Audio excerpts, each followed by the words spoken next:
کیونکہ ہم یوم آزادی منا رہے ہیں، تو اس یوم آزادی میں سب سے جو اہم شخصیت ہمارے سامنے آتی ہے قائد اعظم محمد علی جناح۔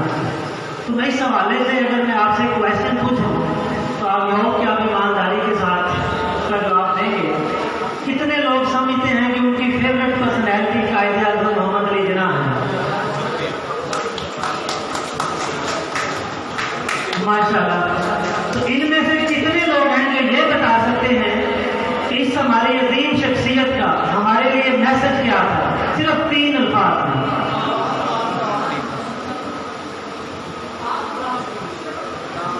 تو ایک سلوگن دیا تھا ہمارے فیوچر کے لیے، یہ آپ کے سامنے ہے کہ ہمارے لیے کتنے افسوس کی بات ہے۔ یونٹی، فیتھ، ڈسپلن، ایمان، اتحاد اور تنظیم۔ تو میرے دوستو، فیوریٹ پرسنالٹی کا مطلب صرف نعروں سے نہیں آتا، صرف تقاریر سے نہیں آتا، صرف جھنڈیاں لگانے سے نہیں آتا، صرف بیجز لگانے سے نہیں آتا۔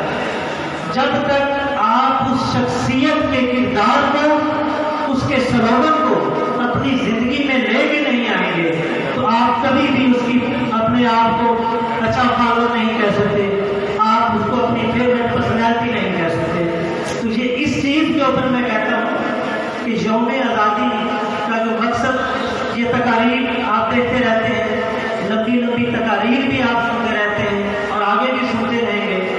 میں صرف یہ کہتا ہوں کہ اس دن کا مقصد ایک اور بھی ہے کہ ہم اپنے آپ کو دیکھیں کہ کیا ہم اس پرسنالٹی کو جس کو ہم سو کالڈ فیوریٹ تو کہتے ہیں، کیا اس کو فالو بھی کرتے ہیں؟ کیا ہم اس راستے پہ بھی چل رہے ہیں؟ تو آپ مجھے بتا سکتے ہیں کہ آزادی کتنی طرح کی ہوتی ہے؟ تو میرے دوستوں، آزادی 2 طرح کی ہوتی ہے، ایک ہوتی ہے جسمانی آزادی اور ایک ہوتی ہے ذہنی آزادی۔ اسی طرح سے غلامی بھی 2 طرح کی ہوتی ہے، ایک ہوتی ہے جسمانی غلامی اور ایک ہوتی ہے ذہنی غلامی۔ اور میں یہ کہتا ہوں کہ جو آپ کی ذہنی غلامی ہے وہ جسمانی غلامی سے زیادہ خطرناک ہے۔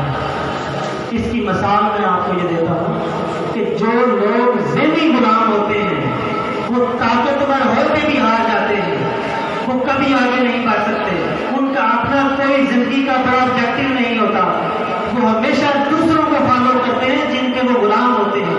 اب ذہنی غلامی کیا کرتی ہے؟ کیسے اس کا پتہ چلتا ہے؟ کہ آپ اپنی اخلاقی اقدار کو بھول جاتے ہیں، آپ دوسروں کی اقدار کو دیکھ کر اس کو فالو کرتے ہیں، آپ یہ بھول جاتے ہیں کہ ہمارے آباء و اجداد کا رستہ کیا تھا، ان کا میسج ہمارے لیے کیا تھا، آپ یہ نہیں دیکھتے کہ دوسرے کیا کرتے ہیں۔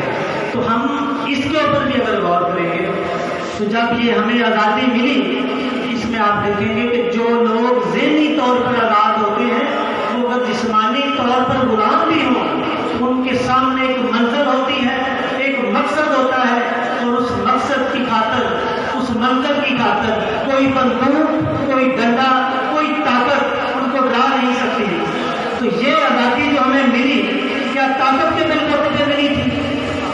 میرے دوستوں، یہ آزادی ہمارے اس ٹائم پہ آباء و اجداد جو ہمارے بزرگ تھے ان کے ذہن میں ذہنی آزادی کا خواب تھا، اس لیے شہادتیں بھی ہوئی، کیونکہ جب بھی ایک کمزور آدمی ذہنی طور پر آزاد ہوتا ہے تو اس آزادی کو حاصل کرنے کے لیے کسی چیز کی پرواہ نہیں کرتا، اس کے سامنے وہ منزل ہوتی ہے۔ اس کی آج کی مثال اگر آپ دیکھنا چاہتے ہیں، کشمیر کو دیکھ لیں، فلسطین کو دیکھ لیں، وہاں کی آبادی جن کے پاس کوئی ہتھیار نہیں ہے، فوج جدید ترین اسلحے کے ساتھ وہاں پہ ظلم کر رہی ہے، لیکن کیونکہ وہ جسمانی وہاں پہ غلامی کا سامنا تو کر رہے ہیں لیکن ذہنی غلام نہیں ہے، ان کا ذہن اس کو ایکسیپٹ نہیں کرتا کہ ہم ان کی غلامی کریں گے، اور اسی لیے وہ اپنے اس ذہنی آزادی کی خاطر، اپنی اس منزل کے لیے، اپنے اس مقصد کے لیے اپنے آپ کو قربان کرنے کو تیار ہو جاتی ہیں۔ وہ مائیں اپنے بچوں کو قربان اپنے فخر سے کرتی ہیں، اس لیے کہ آنے والی نسلوں کے لیے۔ تو میرے دوستوں، نعرے لگانا بہت آسان ہے، تقاریر کرنا، بہت ساری تقاریر میں آپ کو 2 گھنٹے یہاں پہ کر کے دے